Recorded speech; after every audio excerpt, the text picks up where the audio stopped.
DOJ has just released the transcript, and Ghislane Maxwell says, among other things, that Jeffrey Epstein did not kill himself. Those revelations and more in those transcripts that were released today from her interview with the Department of Justice. We're going to have more on that in a bit. But first, an early morning FBI raid in suburban Washington, D.C. The FBI raided former National Security Advisor John Bolton's Maryland home. Bolton served as Trump's National Security Advisor during his first term as president from 2018 to 2019. The raid this morning began at 7 a.m. Eastern Time. FBI agents were spotted descending upon his home and then removing boxes from the property. According to the Associated Press, and they are citing someone familiar with the matter, and you know how I hate anonymous sources. Nonetheless, they are telling the AP the search was focused on potential classified documents that the FBI believes that Bolton may still possess. But according to Vice President J.D. Vance, the FBI raid was about more than just potential possession of classified documents.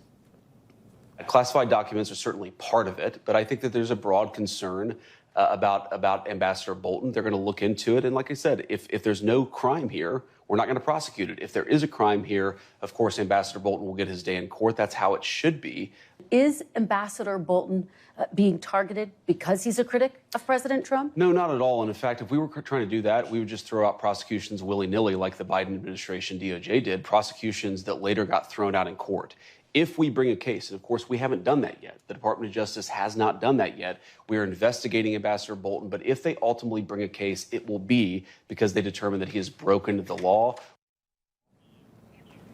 Bolton, as noted, has not been charged, and Bolton was not arrested. But it does seem like Bolton had an idea that this raid could have been coming. Almost 2 weeks ago, Bolton said this. We're about to talk about Trump's retribution campaign we're seeing at the FBI and the Justice Department. You're obviously on his enemies list, at least Kash Patel's enemies list. Are you worried that they're going to come after you in some way? I mean, he's hinted at it before. Well, I think he's already come after me and several others in withdrawing the protection that we had for from the Iranians for the attack on Qasem Soleimani.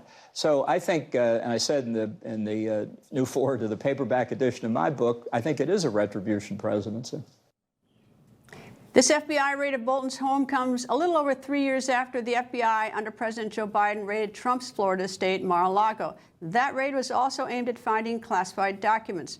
Shortly after the Mar-a-Lago raid in June of 2023, Trump was charged with illegally mishandling classified documents. In July of 2024, a federal judge initially dismissed Trump's classified documents case.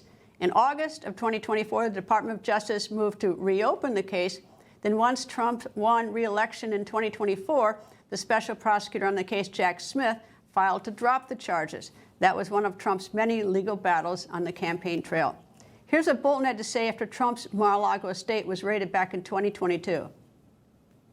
I think there are two battles going on here simultaneously. One is the legal battle, and I think he's in trouble on that score. I think if the affidavit were released, it would paint a pretty devastating picture of what he's done with the documents post-presidency, endangering national security. But I don't think he cared about the classification system. I don't think he appreciated the sensitivity of this information, and he didn't appreciate the sensitivity of how it was often acquired, the so-called sources and methods. So this had been briefed to him before I arrived. It was repeated frequently. I think it simply had no impact on him whatever. Some days he liked to eat a lot of French fries. Some days he took classified documents. He wanted them. Why did he want them? Because he could get them. And now President Trump gets to answer a similar question. Today, the president was asked about the raid on Bolton's home. Here's what the president had to say. I'm not a fan of John Bolton. I thought he was a sleazebag, actually. And he suffers major Trump derangement syndrome, but so do a lot of people, and they're not being affected by anything we do. I don't know anything about it. I just saw that. I'll find out about it. But if you believe the news, which I do, I guess his house was raided today, but my house was raided also, called Mar-a-Lago. They went through everything they could, including my young son's room and my wife's area. They went through her drawers, as the expression goes. They went through everything you can imagine. So I know the feeling. It's not a good feeling. Partner at Holtzman Vogel Law Firm and former federal prosecutor Kellen Dwyer joins me. Nice to see you, sir. Good to see you. Okay, a lot of people woke up this morning to find the news that his house was being raided, but before it got raided, they had to get a warrant. You've gotten warrants before, so explain the mechanics. You go see a magistrate? Sure. So you go to a federal magistrate judge. As a federal prosecutor, there's an FBI agent who writes normally a lengthy affidavit, 30, 40 pages, documenting what the evidence is to believe that a crime was committed and that there's evidence in the place that you want to search. Then you go to the magistrate judge, you have to swear, the FBI agent swears to the truth of the affidavit, and the judge determines whether or not there's probable cause to believe that there's been a crime committed and that there will be evidence at the place they want to search. Okay, you're a prosecutor as a former criminal defense attorney. I thought that judges just rubber stamped everything you present in terms of warrants. Are they more discerning? Do they actually go through the warrants and challenge you? In federal court, they are discerning. They do challenge you, particularly in a national security case, and particularly in one of this magnitude. You can bet that there was a lot of scrutiny given to this warrant by the judge.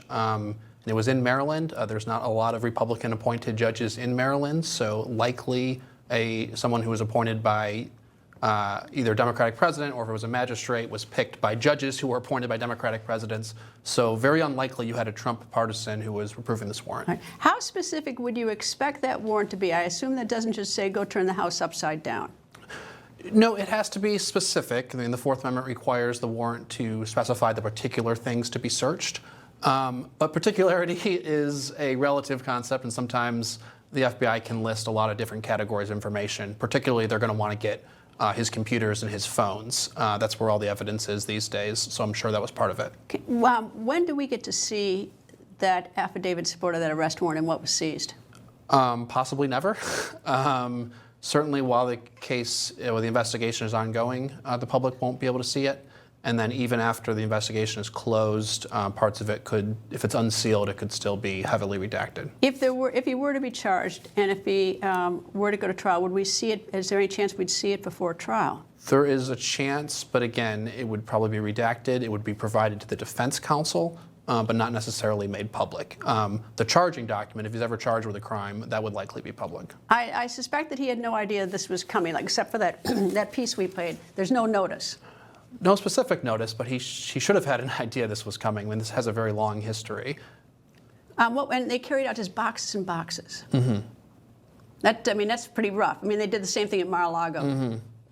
Yeah, I mean, that's kind of standard operating procedure for the FBI. They're not going to read every single document while they're in the house, so they tend to take a lot of paper and then go back and review it and see whether there's potential classified information in there. Where do they take this? Usually to the FBI field office. There's one in Baltimore, is probably the closest one, unless they went to the one in D.C. So it wouldn't go back to DOJ? No, it would not originally go to the Justice Department. And if you get closer to trial, the prosecutor will want to see the evidence, and then it could make its way to DOJ. What do you think about this investigation? I think that there's a strong basis for it. Back in 2020, when Ambassador Bolton published his memoir, he was required to go through a pre-publication review. Everyone who has access to classified information has to do that. If you want to publish a book, you have to go and have the government review first to make sure there's not classified material in it. It was going too slow for him, so he ceased the publication before he got approval, went ahead to publish. DOJ at that point, under the last Trump administration, sued him to stop the publication. And a federal judge allowed the publication to go forward because he said it was too late to stop it, the damage done.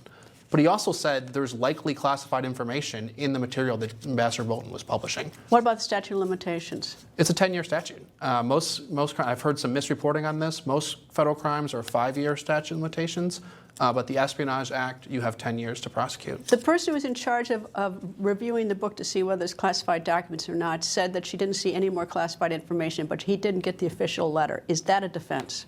I don't think it is a defense, and I understand that there were multiple people who were reviewing, and at least one of the official approval was not given yet, because I know one person in particular who was reviewing at the National Security Council who had not given his sign-off.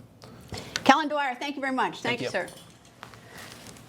And today, President Donald Trump announced that the 2026 Men's World Cup draw will take place on December 5th. The draw will be held at the John F. Kennedy Center for the Performing Arts right here in Washington, D.C. After that announcement, the president took questions from reporters. Here are a few highlights. When we're ready, we'll go in and we'll straighten out Chicago, just like we did D.C. Chicago is very dangerous, great place. I built great stuff there. I have the most beautiful building in Chicago, I think. But I hate to see what's happened to Chicago. We are working on something. We want to be very good to Canada. I like Carney a lot. I think he's a good person. And we had a very good talk yesterday, so I think it'll be good.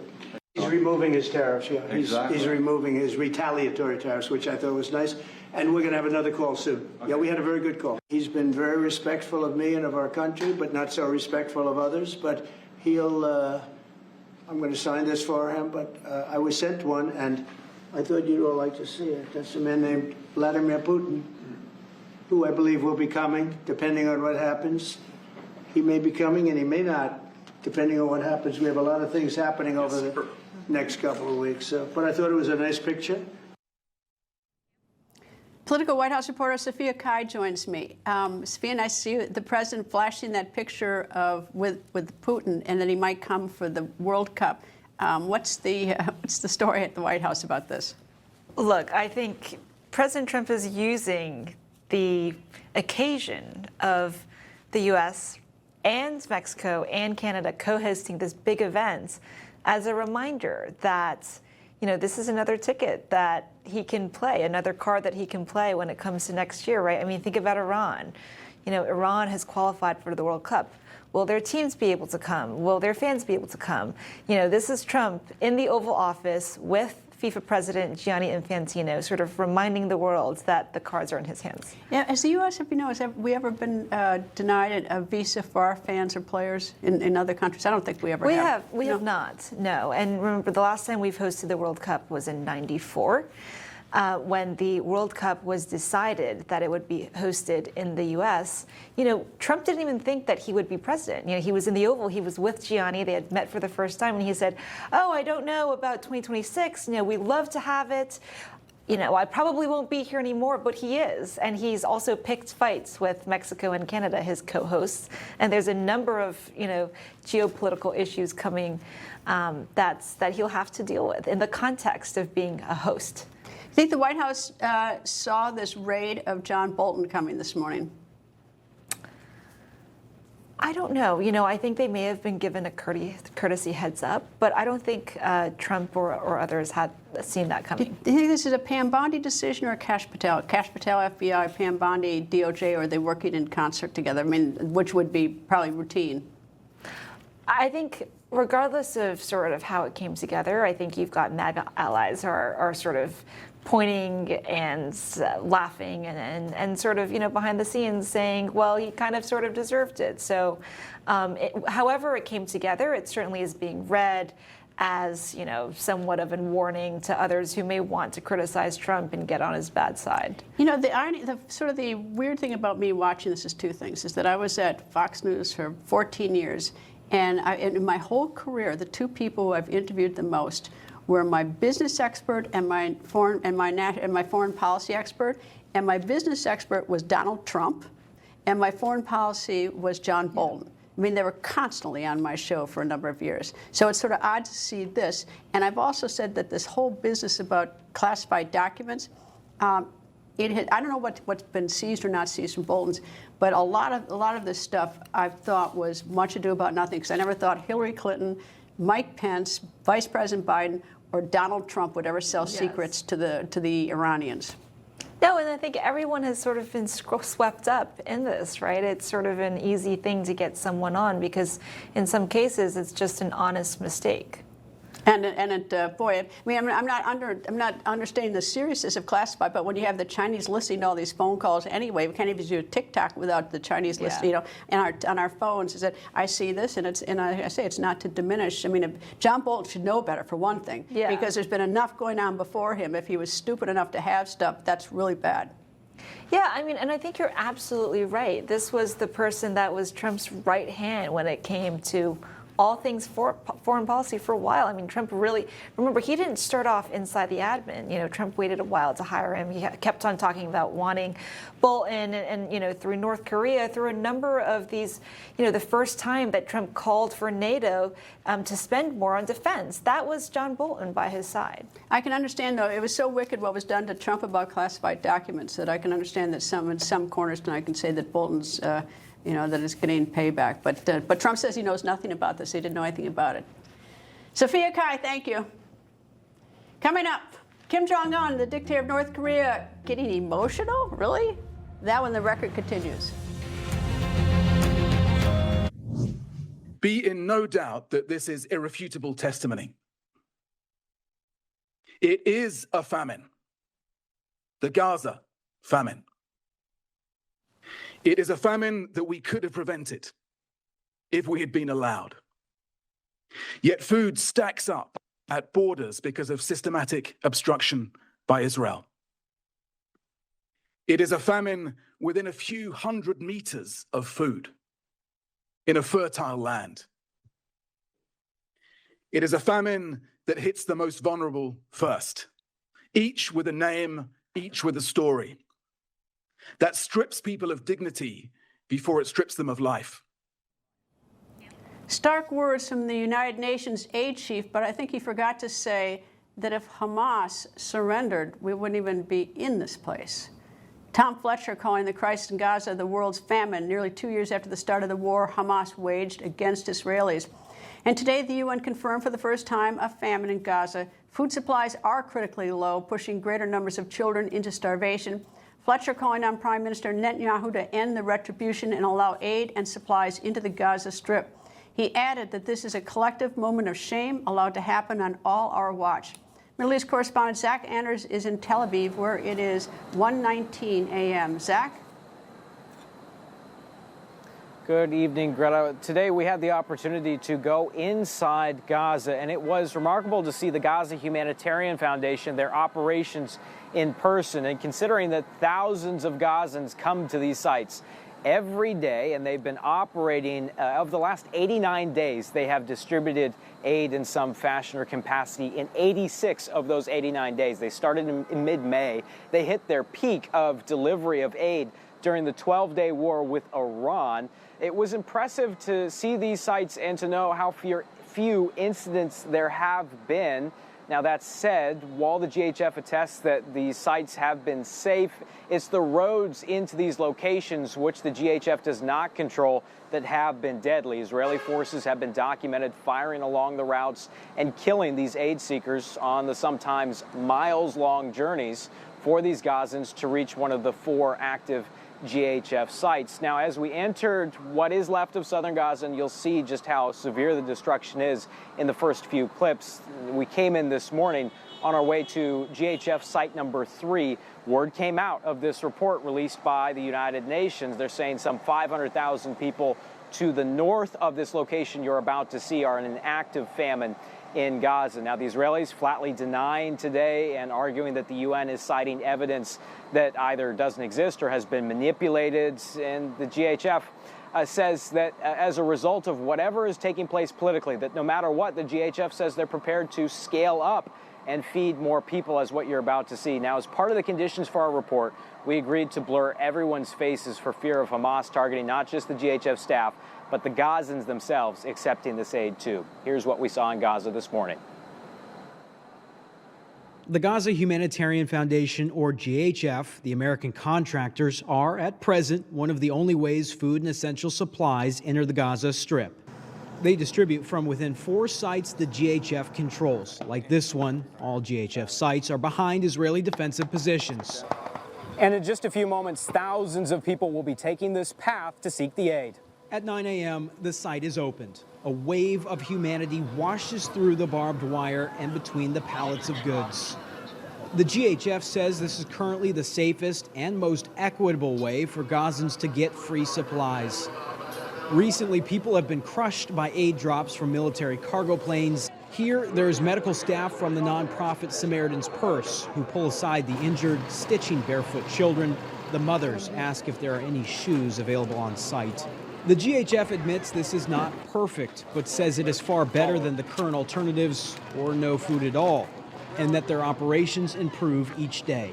We've seen it. Many UN trucks the trucks never make it back, never actually make it all the way to the actual distribution sites. It's a tragedy, but we are doing everything we can to deliver aid to these local to the locals every day. As you can see, they're taking it in their own hands. They're taking it and going home with it. We're providing them with the produce, we're providing them with the aid every single day, multiple sites, sometimes twice a day.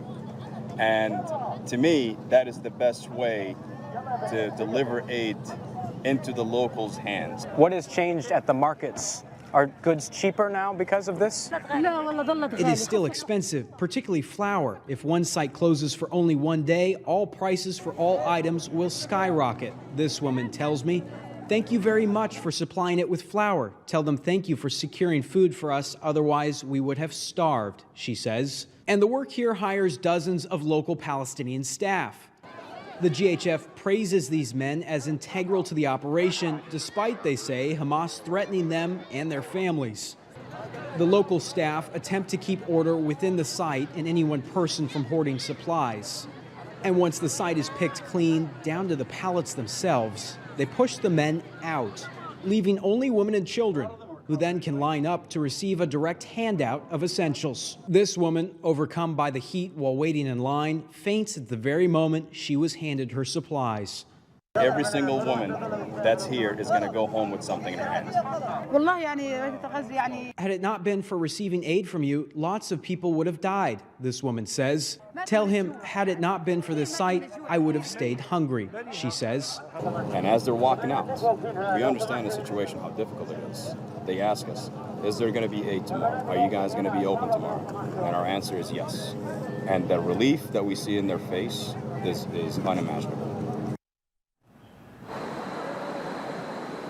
Now, Greta, this is the first time that we've been able to get deep inside Gaza. The Israelis, they don't allow us to, and they haven't for the nearly 2 years of this war. So, of course, we're thankful to the GHF for the opportunity to be able to speak to Gazans one-on-one today in somewhat of an informal setting. I've, of course, connected with Gazans and been in touch with them over the phone for so long, but this is face-to-face. And I asked 2 Gazans, do people there right now talk about the Israeli hostages? Is there conversations? And I was struck, and again, I'll preface this that it was only 2 people that I spoke to, but both of them said essentially that we don't really talk about politics, political things, and I was struck by that's the same sort of thing that I hear when I ask Russians about do they speak about the war in Ukraine when they're in Moscow. It's the same sort of answer. And what we saw today with the Gazans, everyone that we spoke to there, they had a positive reaction or something positive to say about this American-run effort. And you heard that woman there speak about the prices for goods in Gazan markets. Now, it's no secret that a lot of the aid that you see taken in this moment is being resold. And this has had an impact on fluctuating prices in the Gazan markets. Now, GHF staff, they tell me that as long as people are being fed safely, their mission's being fulfilled. And if people are reselling amongst themselves, that's still cutting out Hamas, which has been heavily documented, stealing the aid and selling at exorbitant prices. Now, several of those that we met today say they've been to these GHF sites now several times since they've opened. So it does dispel a bit of that international condemnation that has been directed at the GHF when people are saying that it's unsafe and that people aren't seeking out these sites when these people continue to come back again and again. And as you heard there at the end of the story, people very thankful that if they didn't get exactly what they needed, and what we heard today was people kept asking, do you have cooking oil? We need cooking oil the most. That if they didn't have it today, they know they can come back tomorrow. And that site that you saw at 9 a.m. this morning, just how many people were there. It opened again later in the afternoon as it was restocked. So that was another round of people came back. And again, thousands of people came to that site and received even more aid. Greta. Zach, what is the choke point in the inability to get food into the area? And I mean, what is it? Where's the danger? Who's causing the danger? I think the best way you could describe it is imagine if everyone in Manhattan had to walk across the Brooklyn Bridge to get to just one place. That's how constrained this facility or this route is for about 1 million Gazans in the north. And that's where the UN is saying that this famine has taken place. We're roughly about 5-6 miles away from what would be Gaza City, where these sites are taking place. And those people that you saw in our footage, those are people that are walking, some of them from Gaza City. So it's a wake up at 4 or 5 in the morning, start your journey, get to the site, wait, and then whatever you get, you haul back. That's a really tough task for so many people.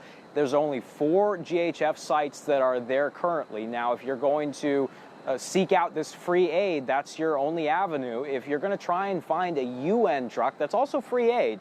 But it's really impossible to, based on everything that I've ever spoken to a Gazan, to reach a United Nations vehicle or a truck that is loaded with aid and actually get something off of it. That's just impossible to so many people. So really the only avenue here for a controlled environment is to make that walk and that journey to one of these GHF sites. And under the hot sun, I might add as well, it's very difficult. Zach Anders, thank you. And we have new video out of North Korea, perhaps showing Kim Jong-un in a different light. The dictator was seen hugging soldiers. The soldiers fought for Russia in his war against Ukraine. Kim also honored those who died while fighting for Vladimir Putin. Kim was then seen hugging children. They are believed to be children of parents who died in combat. Kim called the soldiers heroes. North Korea has sent around 10,000 troops to Russia, according to the United States and Ukrainian intelligence sources. Coming up, remember that interview between United States Deputy Attorney General Todd Blanche and Ghislane Maxwell? Well, we now have the transcripts, all 300 pages. That when the record continues. Today, the House Oversight Committee received the first batch of files from the Department of Justice related to disgraced financier Jeffrey Epstein. Also today, DOJ released transcripts of the interview the United States Deputy Attorney General Todd Blanche conducted with Ghislane Maxwell. The transcript is more than 300 pages, but in summary, during the interview, Maxwell said she did not believe Epstein died by suicide. Maxwell also claims there was no client list, and to her knowledge, there were no blackmail schemes on high-profile Epstein associates who committed illicit acts. Today, President Trump was asked about the first round of Epstein files being handed over. Here's what the president said. Innocent people shouldn't be hurt, but I'm in support of keeping it totally open. I couldn't care less. You got a lot of people that it could be mentioned in those files that don't deserve to be. People, because he knew everybody in Palm Beach. I don't know anything about that, but I have said to Pam and everybody else, give them everything you can give them, because it's a Democrat hoax. It's just a hoax. The whole Epstein thing is a Democrat hoax.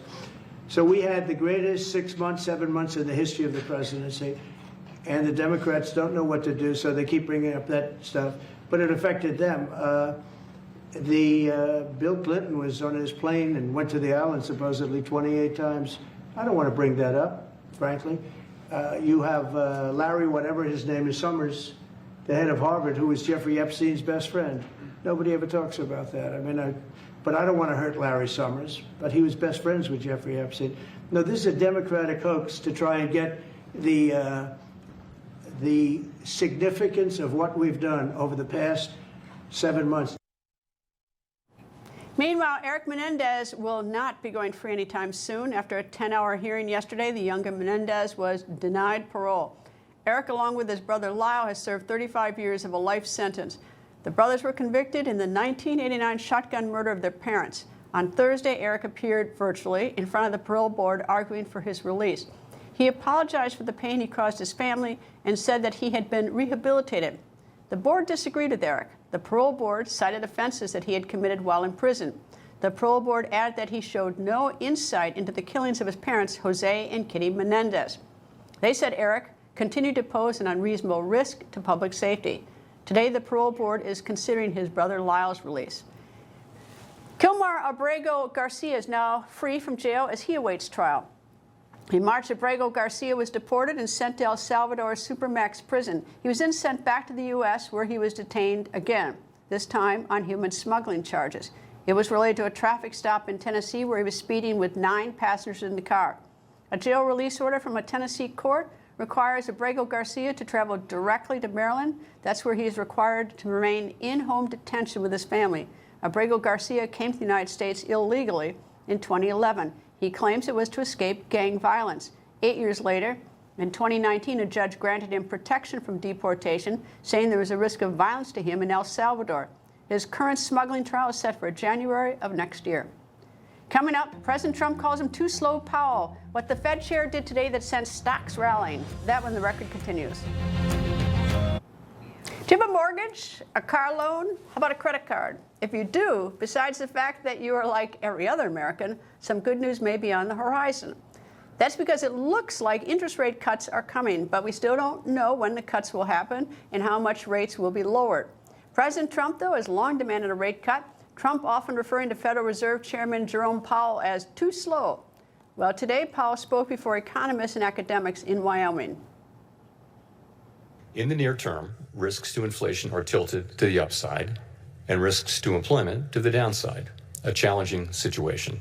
Our policy rate is now 100 basis points closer to neutral than it was a year ago.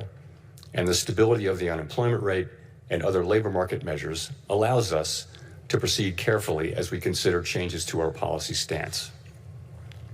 Nonetheless, with policy in restrictive territory, the baseline outlook and the shifting balance of risks may warrant adjusting our policy stance.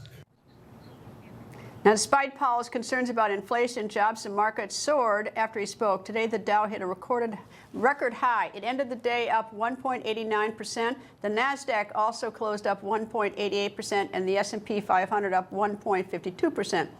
Financial markets economist and the president of the Lonsky Group, John Lonsky, joins me once again. Nice to see you.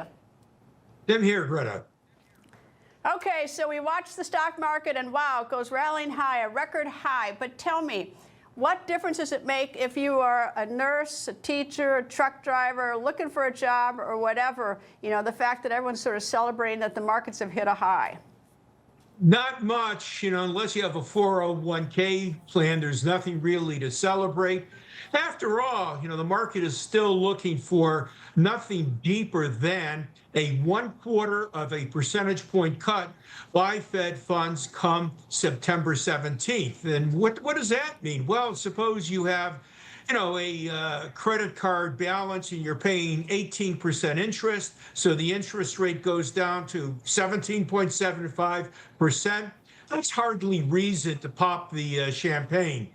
Moreover, you know, Treasury bond yields came down slightly today, but what that tells me is that we'll see the 30-year mortgage yield barely dip from roughly 6.6% to perhaps 6.5%. You know, I do more of an empirical study of the market rather than looking at all these numbers. And it continues to bother me. Like in my grocery store, we have like one person at a checkout. Otherwise, we have all these terminals where everybody checks out, which means that, you know, people don't have those jobs where it used to be people. There used to be humans at the counters. So we've lost all those jobs. And Powell says that the labor market is weakening. Well, I mean, I assume it's weakening because number one, discouragement. Number thing is that where are these people supposed to get jobs? You know, that's right, and I think that's the problem we have today. You know, the last 3 months, we had jobs created at a pace of only 35,000 new jobs per month. In a healthy economy, that number would be well over 100,000. Something is wrong with the labor market. And then you spoke about where do you find jobs? Well, unfortunately, right now, most of the jobs are coming from healthcare and social assistance. So unless you have some sort of skill that fits quite nicely into healthcare, you're going to have difficulty finding employment. And what strikes me as being quite troubling is the difficulty recent college graduates are having trying to secure employment. They're having a hard time, and even people in high tech. We're seeing layoffs in high tech that we have not seen in years, including some, believe it or not, related to artificial intelligence. Well, the two problems, as I see it, number one is that we've long since become a service economy and not a manufacturing. We've thrown that into other countries. So that's why I talk about those health service jobs. But the other thing, too, is that technology is racing like crazy. But I don't think that the training to adapt to these jobs that technology might create is rising or is moving at the same pace, which would naturally have a huge gap that would leave people unemployed. It's correct. I mean, you know, it's a case of do you have the right skills, or do you also have the will to obtain the right skills?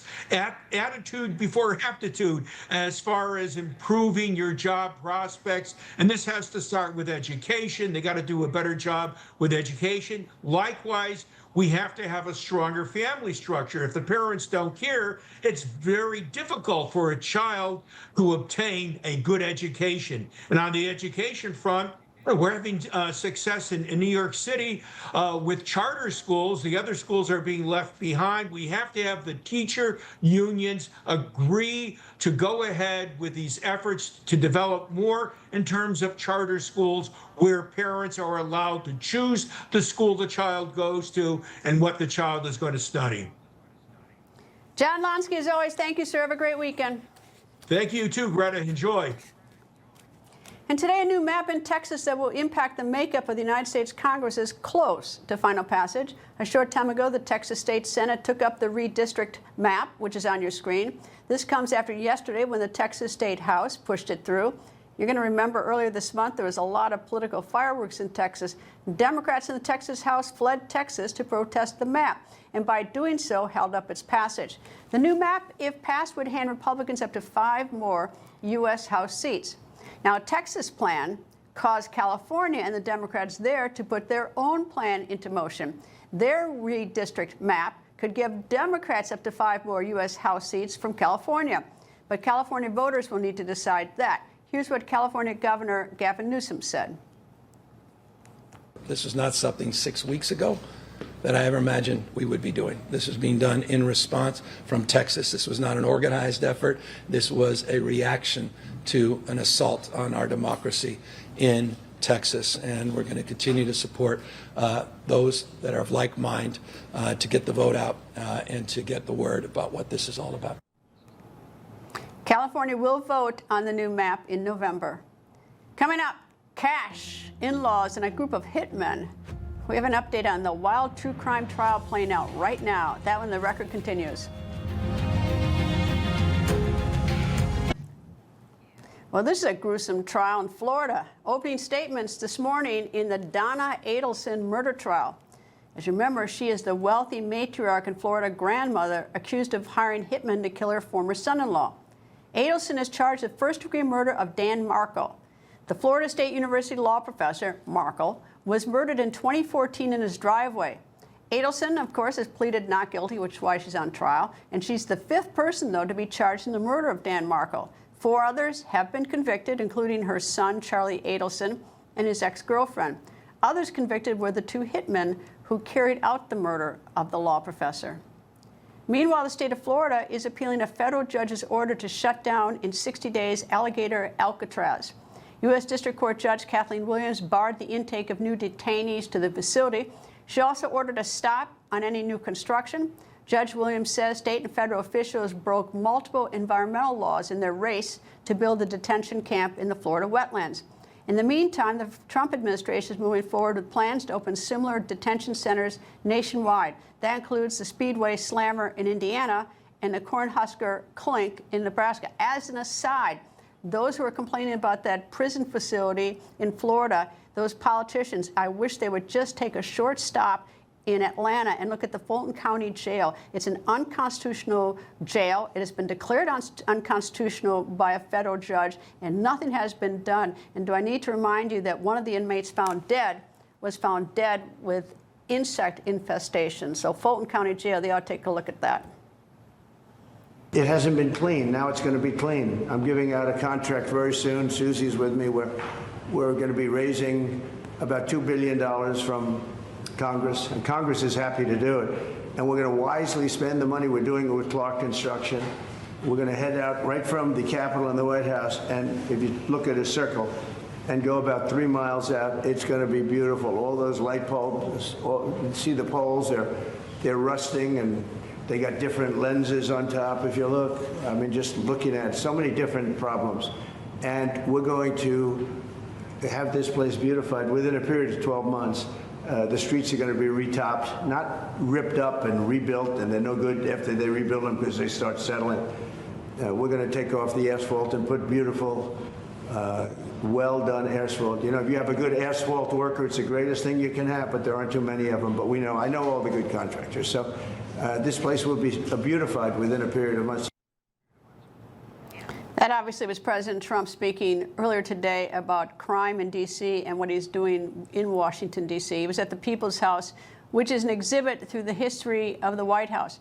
President Trump, as he noted, wants to clean up crime in the Capitol. D.C. crime is at its lowest since Trump has been cracking down, which is great news for those of us who live here, because it has been a terrible, think about it. This is our nation's capital, and it's been an embarrassment that we have had to deal with all this horrible crime. And if you watched our show the other night, the U.S. Attorney Jeanine Pirro explained that one of the problems is that the laws do not permit her to arrest and charge juveniles. And when I practiced criminal defense law, all the crimes were usually committed by people who were 18, 19, 20 and above. Well, crime has now decreased to younger people. We have people as young as 12, 13, 14, and 15 committing very violent crime. And of course, they're treated as juveniles because of their youth. Nonetheless, juveniles can commit terrible crimes even though they're young, especially when they have weapons and especially when they carjack. So a lot of residents in the city, I'm one of them, is very happy to see the president cracking down on crime here. Coming up, despite the fact that I'm a Packers shareholder and for decades, I'm going to tell you something when the record continues.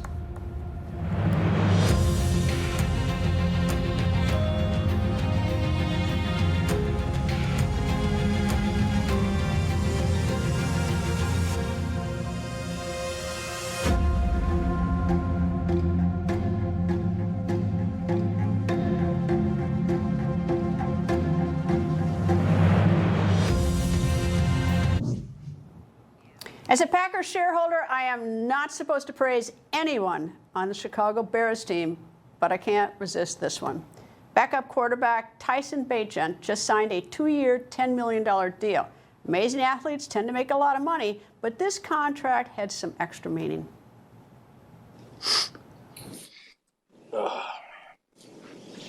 Yeah, I think that, a lot of people don't know this, but, my dad is he's my right-hand man, and he didn't even have running water until he was in high school. So there's definitely a lot of things and people that I think I could certainly help with this gift I've been blessed with. Just goes to show, good things happen for good people. Sweet, isn't it? Okay, go Pack. Rob Schmidt Tonight is up next.